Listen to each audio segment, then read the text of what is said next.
But that is just discipline, a disrespect for your manager and your teammates, what he's done today. OK. We'll get into United a lot more, of course, in the next 60, 70 minutes or so. Liverpool, we saw the smiling faces. Mo Salah's only the second ever person to score a hat-trick for Liverpool at Manchester United in their history. Does that get any better as a Liverpool player than that today? No, because, of course, everyone will have... There's two sides to every story, but from Liverpool's point of view, what a sublime performance. They've come and, they've arrived at Old Trafford on the crest of a wave anyway, playing particularly well at the moment. Mo Salah is just playing out of this world. Scoring a hat-trick at Old Trafford's hard enough when you're playing for Manchester United, when you're beating everyone 5 or 6-0. But to go as an away team and score a hat-trick, and, against, OK, they've played poorly today, but they've still got some unbelievably talented players. It's an unbelievable performance from Mo Salah, from Liverpool. Any chinks that Manchester United had in their armour, Liverpool punished them, and punished them badly, severely. Probably could have scored more. If they'd needed to, probably would have in the second half. It was a sublime performance. Learn and come back from that. I don't know, Steve. It's going to be very difficult for him. Can he come back from that? Yeah, I think he can. There has been some bad results in his reign. You think, going back to last year, the 6-1, I think it was against Spurs. He came under a lot of pressure. I don't think there was any crowd at that game, so that probably helped a bit. But this is slightly different, Liverpool. It's going to be very difficult to come back from it.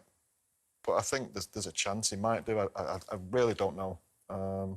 It's probably a bit too hasty to start talking about stuff like that when it's been such a sad day, but you do have to question tactics. Today, of all days, keep going back to it. Playing them two midfield virtually on their own against a Liverpool team, at times in the middle of the pitch, they've not just got Keita, Henderson, Milner, who went off injured, Curtis Jones comes on. They've then got players dropping into midfield. You've got Salah. It's almost 2 against 5 players at time. It's impossible for any midfield. And we can sit here and say that Fred and McTominay aren't good enough for Man United in centre midfield to win a league. But when you're left exposed as they are, it's impossible for anyone. This was always going to happen. Playing a game like that against a top-class team, this was always going to happen. And do you know what? I think players have to take a bit of criticism as well. We keep bigging them up, saying how special a group we think he's produced. A lot of these players have won nothing. Cristiano's come, he's won. Cavani, he's won. Varane, Pogba, they've won things. The rest of them, they've still got to prove that they can win trophies. It's all right saying we think they can. They play as if they think they can. But for 4 years now, they've not been good enough to win a trophy. So we can't just lay it all on Ola, although I do think... But in terms of the players today, what you're saying is that he was the one who put that plan together, where they were on the pitch. I think the tactically today was bad. But I thought the other night was bad as well. They got away with it the night because you're not playing against a top-class team. You are playing against one of the best teams there's been, one of the best teams there's around, along with Manchester City in Europe, if not the world. And you are going to get exposed coming up against quality players and a quality manager. And did we see the gulf currently between those two sets of players at the moment? Yeah, I think we saw a gulf in... Listen, the standard of play, when you're on top of your game and you're confident, everything's going well, you look like you're a better team anyway. But player for player, there's not a huge difference. But... So what is the difference then? Well, tactics, the total disorganised way that Manchester United tried to play the game. There is no... I mean, we'll go on to look at the goals in a bit. There is so many things and so many ways you can stop the goals. It's like, I got taught it as about a 13, 14-year-old. When you're out of possession, you get left to play alone when you're younger. You have a bit of fun, score a load of goals. But at some point in your career, someone grabs hold of you and say, right, 50% of the time you've not got the ball. You're not a passenger. You're a centre forward. You think you do, you don't. You angle players. You take players into areas that your mate's going to win the ball off them. You're hunting packs. I'm the first one to go. I'm not going to win the ball. He might not win the ball. He might, but down the chain, someone's going to win the ball from where you put the pressure on. How you there's attacking players there just meander towards the ball. They can get past that way, anyway. How can you build a structure behind you if you've just got, right from the minute one, right from the first person pressing, haven't got a clue how to play as an attacking player out of possession? It's something they should have learned as a 13, 14-year-old, and Ole Gunnar Solskjaer's got to sort that out straight away, right from the start. Well, he's got to sort it out. You highlighted the Leicester game before the game. You spoke about the Atalanta game in the week, and you two are now speaking about the same subject again today. Because we could see what was there. You could smell the danger of playing against a top-class team. Tactically, was bad today, really bad. But on the other side of that, players got to have some kind of common sense as well. You think about Mason, that first instance, going to close him down. That was almost cheating. Because he knew he couldn't get the ball, and he knew it looks like I'm going to close him down. But he knows he's just going to pass it to him here, and he can't do anything. So it's almost a cheating way of sprinting to him, let him pass it, and then just a little walk back, because he knows, oh, nothing, I've done my bit. But he hasn't done his bit. He's ruined the whole team. All the team get pulled out of position. Wan-Bissaka has to come out.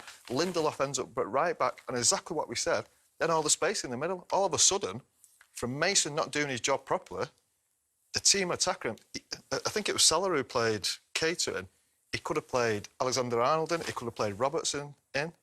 It was ridiculous the way it happened. Sometimes players have got to use the common sense, but ultimately the manager will get the blame for the tactics that were set out.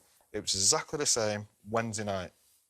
OK, let's talk to your former teammate, Owen Hargreaves, who's been with us at Old Trafford all day. You had a seat pitch side. Could you believe at times what you were seeing, Owen? No, you nailed it, Steve. I mean, I literally couldn't believe what I was watching. I don't think the fans could believe what they were watching. And to be fair, about 25 minutes in, they turned. You know, they could feel the nervousness on the players. In possession, defensively, they were all over the place. And today, United showed their level. The thing is, look, you got to praise Liverpool. They played absolutely fantastic. They showed their level. They showed what champions play like. And they came up here as a team and put on a performance. And United showed that they are miles off reaching the level of Manchester City and Liverpool. That was, the scoreline suggested, but the performance was between the two teams. The gap is just so significant, it's unbelievable. Owen, Scholes, you OK, mate? How you doing, Scholes? Yeah, good. I'm just thinking, look at them tactics. You're a central midfield player, unbelievable athlete, could get around the pitch. Would you have enjoyed playing in that midfield today?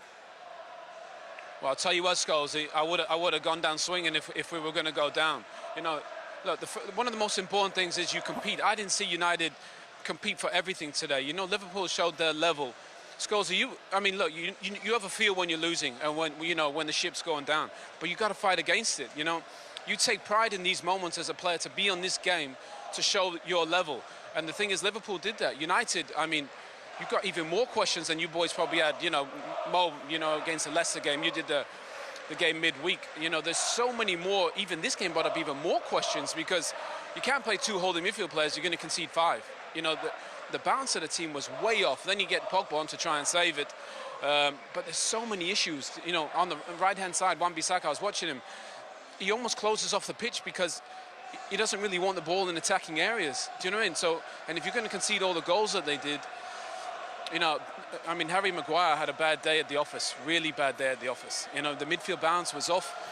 They didn't look like they were ever going to score. Scholes, there was so many things wrong with it. It was unbelievable. Owen, you're there pitch side. When we were playing, I think as central midfield players especially, you're the ones trying to control the game. So on a day like today, especially when you're playing against good players, sometimes you're 5 against 2 in that midfield because Mason and Marcus aren't prepared to come back. Are any of them coaching or saying to Mason, look, come here, get next to me for 5 minutes. Marcus, you've got to come back next to me for 5 minutes, just to try and get a foothold in the game? Look, Mason's a fabulous player, but he doesn't track back. That's not the first time, I've seen the fact that he's not running back in support of Wan-Bissaka. So I think Ole probably played those boys, Scholes, because Mason's an academy boy. He understands what this game means. He played Marcus because he understands what this means. Cristiano knows what it means more than anyone. I think he played those boys because he thought they were going to put the work in. But Liverpool compete as a team. That front three from Liverpool, they're always kind of rotating, they're always pressing. But United didn't play as a team. So we talk about the attacking players, but we were all there for each other, Scholes, when we needed to be. Do you know what I mean? you know when to press and you know when to drop in, you know when to find your shape, you know when to find little pockets and get on the half turn. I mean, offensively, defensively, the gap between the two teams, Scholes, I knew it was a big gap. I never believed it was that big until tonight. That's what I'm trying to say, Owen, that there's a real lack of leadership in this team, and surely at some point, them two midfield players playing centre midfield for Man United, they've got to organise around them when they know it's very tough. Harry Maguire, centre-half, great experience. Lindelof, great experience internationally. They've got to start talking to it. Because you're there, I'm just saying, is there any coaching on the pitch? Can you hear anybody? Is there anybody trying to lead the team? I'll tell you what, Scholes, the crowd turned at about 25 minutes, and it was only on that. They turned because they could feel that the players, whatever, they weren't communicating, they weren't comfortable in possession. There was a nervousness about them.